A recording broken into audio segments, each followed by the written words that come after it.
datang di Kampus Pejuang Pendidik, Pendidik Pejuang.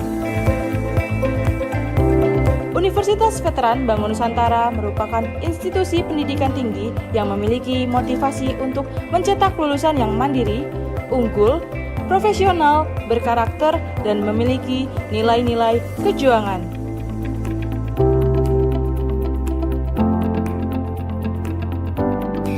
Saya Rektor Universitas Veteran Bangun Nusantara, Profesor Dr. Farida Nugrahani Magister Humaniora.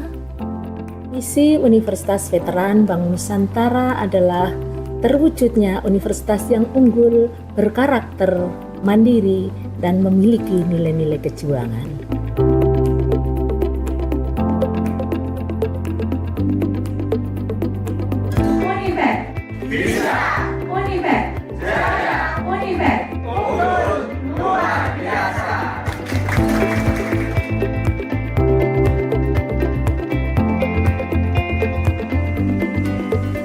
Kampus Universitas Veteran Bangun Nusantara terdiri dari 6 fakultas unggulan dan 1 program pasca sarjana. Univet Bantara memiliki peringkat ke-97 antar perguruan tinggi se-Indonesia, dilansir melalui website EduRank.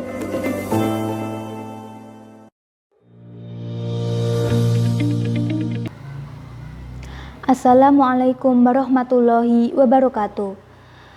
Yang terhormat Tim Penguji Seminar Pendidikan Profesi Guru Prajabatan Gelombang 2 tahun 2024 Universitas Veteran Bangun Nusantara Sukoharjo. Sebelumnya, perkenalkan, nama saya Wanda Dati Risnasari, mahasiswa PPG Gelombang 2 tahun 2024 Universitas Veteran Bangun Nusantara Sukoharjo. Di sini saya akan memaparkan terkait seminar pendidikan profesi guru dengan dosen pengampu Ibu Isna Farasanti, MPD. Pada pembahasan kali ini terkait dengan mata kuliah seminar pendidikan profesi guru, ada beberapa yang perlu dibahas, yaitu yang pertama ada identifikasi diri, yang kedua pengalaman belajar, yang ketiga pengalaman bermakna, dan yang keempat desain inovasi pembelajaran dan artefak, dan yang kelima ada rencana tindak lanjut.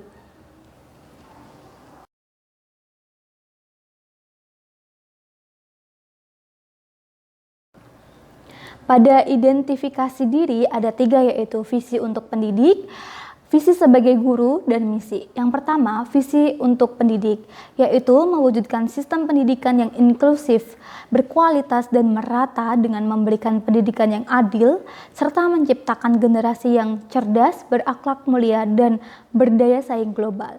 Yang kedua, visi sebagai guru, yaitu dengan menciptakan guru profesional dengan menciptakan pengalaman belajar yang bermakna, adaptif, dan inovatif yang menginspirasi peserta didik untuk berkembang secara akademis dan personal sesuai dengan potensi terbaik mereka. Dan yang ketiga ada misi, ada 4 misi, yaitu yang pertama meningkatkan kapasitas diri sebagai seorang calon guru profesional dengan mengikuti pendidikan profesi guru dengan baik. Yang kedua, merancang dan melaksanakan pembelajaran sesuai dengan karakteristik peserta didik dan latar belakangnya. Yang ketiga, menciptakan pembelajaran yang inovatif dan menyenangkan. Dan yang terakhir juga menjalin kolaborasi dengan rekan guru ataupun dengan rekan sejawat. Nah, pada pengalaman belajar semester 1 saya belajar beberapa mata kuliah, yaitu yang pertama ada Filosofi Pendidikan Indonesia, yang kedua pemahaman peserta didik dan pembelajarannya, yang ketiga prinsip pengajaran dan asesmen efektif 1, dan yang keempat perspektif sosiokultural dalam pendidikan, dan yang kelima ada pembelajaran berdiferensiasi, dan yang terakhir yaitu praktik pengalaman lapangan atau PPL 1. Nah, untuk PPL-nya sendiri saya di SD Negeri Bulu 2 Polokarto. Nah, pada pengalaman belajar di semester 2 ada beberapa mata kuliah juga yang saya pelajari. Yang pertama ada pembelajaran sosial emosional, dan yang kedua ada computational thinking, yang ketiga ada prinsip pengajaran dan pembelajaran efektif 2, dan yang keempat ada proyek kepemimpinan, dan yang kelima ada praktik pengalaman lapangan atau PPL 2, dan yang terakhir ada seminar pendidikan. Untuk praktik pengalaman lapangan 2 itu juga dilakukan di SD Negeri Bulu 2 Polokarto. Pada pengalaman pembelajaran bermakna ini, prinsip pengajaran dan asesmen efektif 2 ada 3 topik. Topik pertama yaitu pemahaman karakteristik peserta didik melalui asesmen awal. Topik ini membahas bagaimana guru mengenali latar belakang, kemampuan, kebutuhan, minat, dan gaya belajar peserta didik sejak awal proses pembelajaran. Yang kedua yaitu topik kedua, pendekatan teaching at the right level pada perencanaan pengajaran dan asesmen. Di topik ini, pendekatan TARL dibahas yang merupakan strategi pembelajaran yang berfokus pada pemberikan pengajaran sesuai dengan tingkat kemampuan aktual peserta didik, bukan hanya berdasarkan usia atau kelas mereka, melainkan berdasarkan kesiapan peserta didik itu sendiri. Pada topik ketiga ada pendekatan culturally responsive teaching pada perencanaan pengajaran dan asesmen. Pada topik ketiga ini membahas tentang pendekatan culturally responsive teaching, yaitu strategi mengajar yang menghargai, memahami, dan memanfaatkan latar belakang budaya, bahasa, dan pengalaman hidup peserta didik untuk merancang pembelajaran dan asesmen yang lebih relevan, adil, dan efektif. Dari mata kuliah ini saya belajar banyak, tetapi saya akan memfokuskan pada satu topik, yaitu pada topik 2 tentang pendekatan teaching at the right level pada perencanaan pengajaran dan asesmen. Di sini mengapa saya memilih topik 2 yang membahas tentang teaching at the right level atau TARL? Karena pada TARL itu sendiri memiliki banyak manfaatnya. Salah satunya yaitu membangun hubungan yang kuat. Karena pada peserta didik ini dikelompokkan pada kelompok yang sama sesuai dengan level kemampuan mereka. Jadi mereka tidak malu untuk bertanya dan saling mengungkapkan pendapat. Dan yang kedua, mengurangi ketidakadilan. Karena di sini guru jadi tahu dan paham mana peserta didik yang perlu banyak bimbingan. Dan yang ketiga, meningkatkan keterlibatan peserta didik. Di sini guru juga lebih paham terkait mana peserta didik yang harus lebih banyak terlibat. Selanjutnya, best practice atau pemahaman bermakna. Nah, di sini saya memilih topik 2, PPA 2, karena setiap peserta didik memiliki karakteristik dan tingkat pencapaian yang berbeda, sehingga pendekatan TARL efektif untuk diterapkan. Refleksi implementasi TARL pada prinsip pengajaran dan asesmen 1, yaitu saya menyusun modul ajar berdiferensiasi pada mata pelajaran IPAS kelas 5 pada materi siklus air dengan memetakan peserta didik berdasarkan gaya belajar mereka, yaitu visual, auditori, dan kinestetik. Dalam implementasinya, pengelompokan tersebut kurang efektif, sehingga saya merefleksi dan melakukan inovasi desain modul ajar pada prinsip pengajaran dan asesmen 2 ini, yaitu pada pendekatan TARL dengan kuis word wall dan memetakan berdasarkan tingkat capaian kognitif melalui asesmen awal atau diagnostik. Selanjutnya, pada refleksi pengalaman belajar mata kuliah yang bermakna, yaitu tadi mata kuliah yang paling bermakna ada prinsip pengajaran dan asesmen 2 yang telah memberikan saya banyak pembelajaran.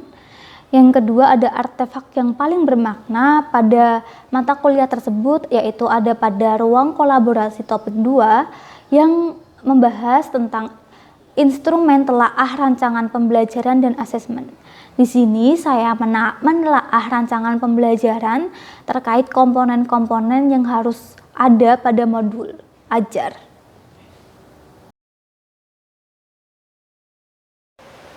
Karena pada topik tersebut kita membahas tentang komponen rancangan pembelajaran dan asesmen dari awal sampai akhir.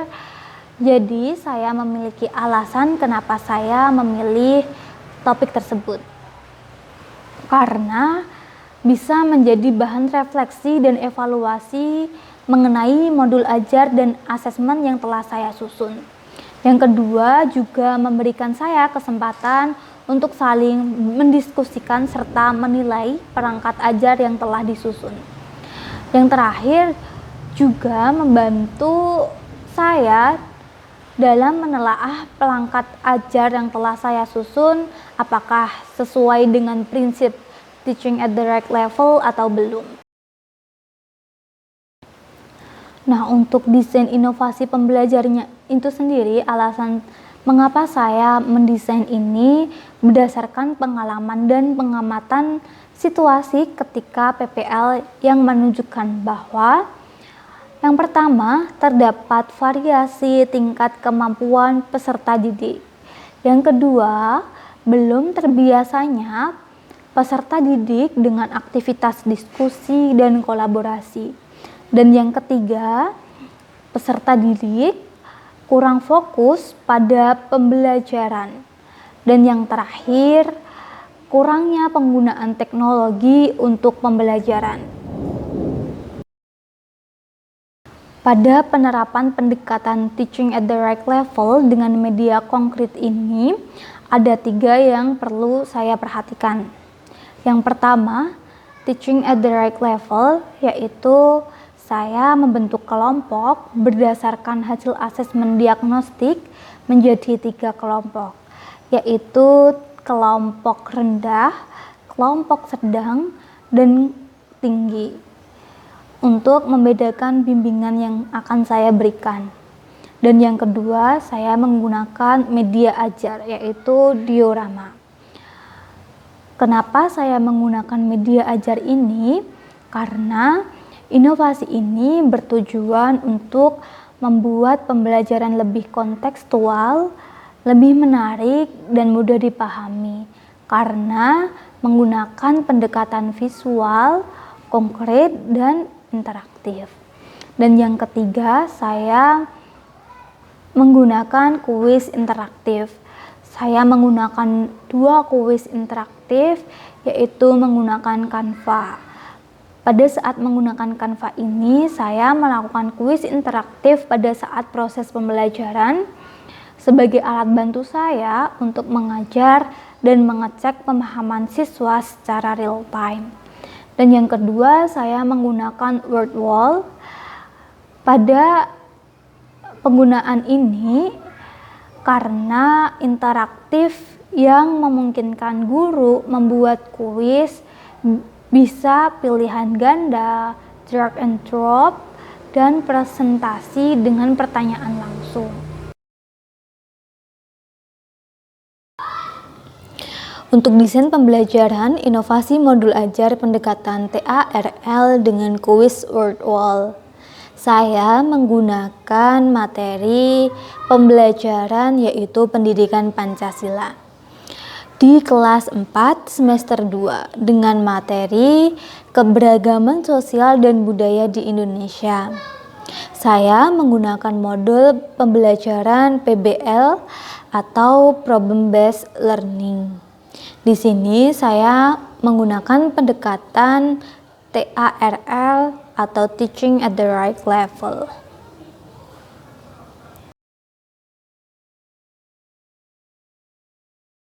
Selanjutnya, pada langkah pembelajaran terdapat di sintak 2, yaitu mengorganisasikan peserta didik untuk belajar. Di langkah ke-16, saya meminta peserta didik dibagi menjadi 3 kelompok, masing-masing terdiri dari 6-7 orang. Nah, kelompoknya tersebut dibagi berdasarkan level kemampuan peserta didik yang merupakan hasil asesmen awal sebelum pembelajaran. Di sini saya menekankan pendekatan TARL juga diferensiasi lingkungan belajar. Selanjutnya di langkah ke-17, guru menjelaskan bahwa pembelajaran dibagi ke dalam 3 pos. Masing-masing kelompok bergiliran di setiap pos. Pos pertama yaitu mengerjakan kuis digital, pos kedua menyusun diorama keberagaman budaya, pos ketiga diskusi kelompok terkait studi kasus dari adanya perbedaan keberagaman sosial di masyarakat. Di sini saya menekankan aktivitas TARL di setiap pos, juga menekankan diferensiasi proses di setiap pos. Di sintak ketiga yaitu membimbing penyelidikan individu dan kelompok. Di sini di langkah ke-21 peserta didik mendiskusikan masalah yang terdapat pada setiap pos, yaitu pos pertama kuis digital. Saya menggunakan word wall dengan tujuan peserta didik mampu mengaitkan bentuk keberagaman dengan kehidupan sehari-hari serta dapat memecahkan masalah. Di pos kedua yaitu membuat diorama dan diskusi kelompok. Di sini saya meminta peserta didik untuk membuat representasi visual dan berdiskusi tentang keberagaman. Di pos terakhir yaitu pos ketiga terkait bacaan dan presentasi. Di sini peserta didik diminta untuk menganalisis keberagaman dan menyampaikannya secara lisan. Di sini di tahap ke-21 ini saya menekankan diferensiasi proses dan juga TARL. Selanjutnya pada tahap ke-23 guru membimbing siswa melaksanakan rotasi aktivitas di setiap pos. Peserta didik dengan tingkat pemahaman sedang dan rendah diberikan pendampingan yang lebih jika mengalami kendala dan kesulitan saat pengerjaan LKPD. Di sini juga menekankan adanya TARL dan juga adanya diferensiasi proses. Desain pembelajaran pada LKPD. Di situ ada 3 pos, yaitu pos 1 kuis digital, pos 2 membuat diorama, dan pos ketiga studi kasus atau diskusi kelompok. Sebelum peserta didik mengerjakan LKPD di setiap pos, peserta didik dibagi menjadi 3 kelompok sesuai dengan level TARL mereka. Seperti kelompok A memiliki kemampuan rendah, kelompok B berkemampuan sedang, dan kelompok C memiliki kemampuan tinggi. Dan ketika mengerjakan LKPD di setiap pos tersebut terdapat diferensiasi proses, yaitu kelompok A yang berkemampuan rendah jika berada di pos 1 akan mendapatkan soal kuis yang lebih sederhana, soal yang memiliki visual lebih banyak daripada pilihannya. Begitu juga dengan kelompok B di pos 1 akan mendapatkan soal yang lebih kesulitannya lebih tinggi dari kelompok A, yaitu kuis tingkat sedang. Sedangkan di kelompok C, jika di pos 1 juga akan mendapatkan soal dengan tingkat yang lanjutan. Begitu juga di pos lainnya, seperti di pos 2 membuat diorama, dan juga di pos 3 ketika mengerjakan studi kasus secara berkelompok. Selain itu, peran guru dalam memberi scaffolding juga berbeda di setiap kelompok. Pada kelompok rendah, peserta didik dibimbing lebih dekat dan diberi petunjuk tambahan. Sedangkan di kelompok sedang, peserta didik diberi tantangan sedang.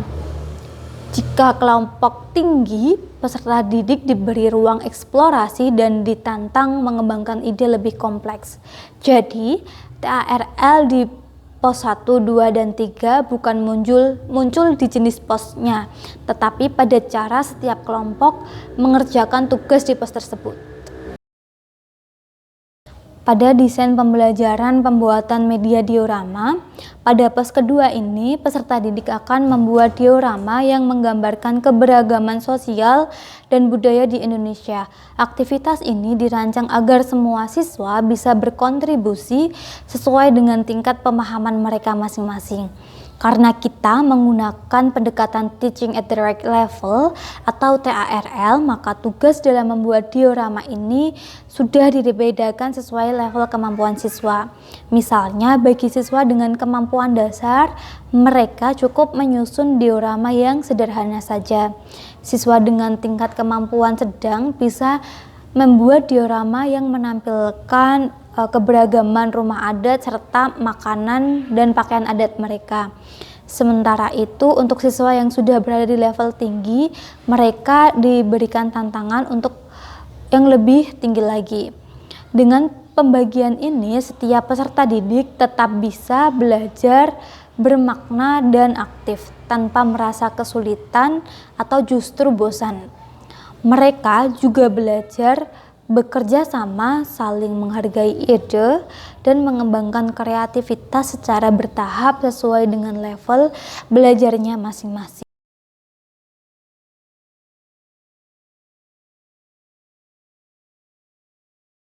Pada desain pembelajaran menggunakan kuis word wall, di sini saya menggunakan media word wall sebagai kuis interaktif.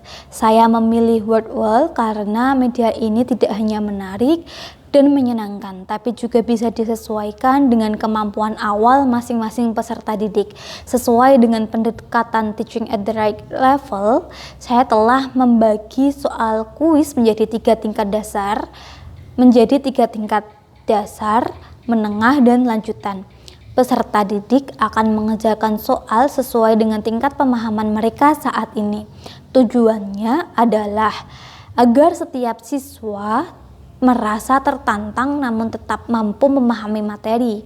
Misalnya, siswa yang masih kesulitan memahami konsep keberagaman akan diberikan soal pilihan ganda dengan gambar sebagai pendukung. Sementara siswa yang sudah lebih siap akan diberikan soal berbasis analisis situasi nyata. Jadi, saya menggunakan media word wall bukan sekedar kuis, tapi juga sebagai strategi pembelajaran berdiferensiasi yang berpihak pada kemampuan dan kebutuhan siswa masing-masing. Selanjutnya, artefak pembelajaran. Di sini terdapat modul pendidikan Pancasila kelas 4 yang memiliki pendekatan TARL. Modul pembelajaran yang saya rancang ini berfokus pada pendekatan Teaching at the Right Level. Pendekatan ini menekankan pentingnya memahami kemampuan awal peserta didik dan memberikan pengalaman belajar yang sesuai dengan level kesiapan mereka. Oleh karena itu, dalam modul ini setiap aktivitas disusun secara bertingkat. Misalnya soal-soal di LKPD, aktivitas di setiap pos, hingga media pembelajaran seperti word wall, semuanya dibedakan berdasarkan 3 level, dasar, menengah, dan lanjut. Modul ini tidak hanya mendorong siswa memahami materi keberagaman sosial dan budaya, tetapi juga memberi ruang agar mereka bisa belajar dengan rasa percaya diri sesuai dengan ritme belajarnya masing-masing. Pada artefak pembelajaran prinsip pengajaran dan asesmen 2 ini, saya mengambil di topik 2, yaitu ruang kolaborasi dan eksplorasi konsep. Pada artefak ruang kolaborasi ini merupakan hasil diskusi dan kerjasama satu kelompok dalam menelaah komponen modul ajar berbasis pendekatan teaching at the right level. Dalam proses ini kami bersama-sama mengidentifikasi bagaimana setiap bagian modul mulai dari tujuan pembelajaran, kegiatan hingga asesmen dapat disesuaikan dengan tingkat kemampuan peserta didik. Selain itu, kami juga mengeksplorasi penyusunan asesmen formatif dan LKPD yang tidak seragam untuk semua siswa, tetapi dikembangkan secara diferensiasi berdasarkan level kemampuan mereka. Produk pengembangan berdasarkan artefak prinsip pengajaran dan asesmen 2, saya berkesempatan mengembangkan pemahaman dan keterampilan dalam merancang pembelajaran berdiferensiasi melalui kontribusi langsung dalam menyusun modul berjudul Kumpulan Modul Ajar untuk kelas 4 dan 5 berbasis pembelajaran berdiferensiasi pada mata pelajaran matematika, IPAS, Bahasa Indonesia, dan Pendidikan Pancasila. Modul ini disusun secara kolaboratif bersama kelompok PPL saya. Dan saya berkontribusi pada modul yang terdapat di halaman 176 hingga 224. Melalui proses ini, saya belajar menyusun tujuan pembelajaran, memilih strategi yang sesuai, serta merancang asesmen yang dapat berpihak pada peserta didik. Saat ini, modul tersebut sedang dalam proses pendaftaran HAKTE sebagai bentuk penghargaan terhadap karya kolaboratif yang kami hasilkan. Selanjutnya, refleksi pengalaman belajar selama PPG. Setelah melaksanakan refleksi pengalaman belajar mata kuliah seminar PPG, saya menyadari bahwa pendidikan di Indonesia seharusnya yang pertama, memastikan akses pendidikan yang merata dan memerdekakan bagi semua anak. Yang kedua, menghubungkan pembelajaran dengan kehidupan nyata, sehingga peserta didik dapat melihat relevansi langsung dari apa yang mereka pelajari sesuai karakteristik dan kebutuhan belajarnya. Yang ketiga, melibatkan orang tua dan komunitas dalam proses pendidikan untuk menciptakan lingkungan belajar yang aman, nyaman, dan berpihak pada peserta didik. Rencana tindak lanjut. 3 hal penting yang akan saya lakukan ketika memulai karir sebagai guru. Saya akan mengembangkan keterampilan pedagogik, teknologi, dan komunikasi. Yang pertama, terus belajar untuk mengembangkan diri dalam menerapkan pembelajaran sesuai dengan karakteristik peserta didik serta memperhatikan kebutuhannya. Yang kedua, belajar melalui artikel di jurnal hingga mengikuti pelatihan. Yang ketiga, sebagai calon guru profesional, saya akan melakukan tugas dan tanggung jawab saya dengan penuh dedikasi dan komitmen. Yang keempat, mengintegrasikan pembelajaran dengan teknologi yang dapat menarik minat peserta didik, mengintegrasikan pembelajaran dengan budaya Indonesia untuk mengenalkan dan melestarikan budaya yang ada pada peserta didik. Terus melakukan refleksi dan evaluasi pembelajaran untuk terus memperbaiki dan meningkatkan keefektifan cara mengajar, model, dan pendekatan pembelajaran yang sesuai untuk peserta didik. Sekian presentasi dari saya untuk seminar pendidikan profesi guru yang meliputi refleksi hasil belajar selama mengikuti pendidikan profesi guru prajabatan, desain inovasi pembelajaran, dan rencana tindak lanjut. Semoga yang saya sampaikan pada presentasi kali ini dapat memberikan manfaat baik untuk diri saya sendiri dan untuk orang lain. Mohon maaf jika terdapat kesalahan dalam penyampaian. Terima kasih. Wassalamualaikum warahmatullahi wabarakatuh.